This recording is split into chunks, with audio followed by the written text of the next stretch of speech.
అందరికీ నమస్కారం. తిరుపతిలోని పవిత్రమైన క్షేత్రాలలో భక్తుల హృదయాలను ఆకట్టుకునే ఒక దైవస్థలం ఉంది.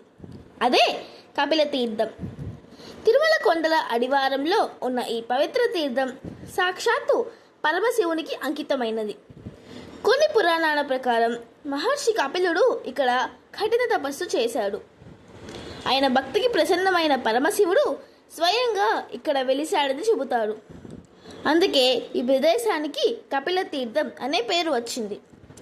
ఇక్కడ ఉన్న జలపాతం ఎంతో పవిత్రమైనది.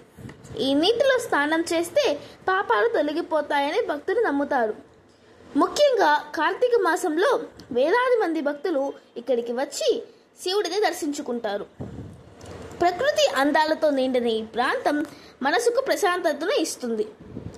కపిలేశ్వర స్వామిని భక్తితో దర్శిస్తే జీవితంలో ఉన్న కష్టాలు తగ్గి శాంతి కలుగుతుందని అంటారు. మీరు తిరుపతికి వెళ్తే తప్పకుండా కపిల తీర్థాన్ని దర్శించండి. హర హర మహాదేవ్.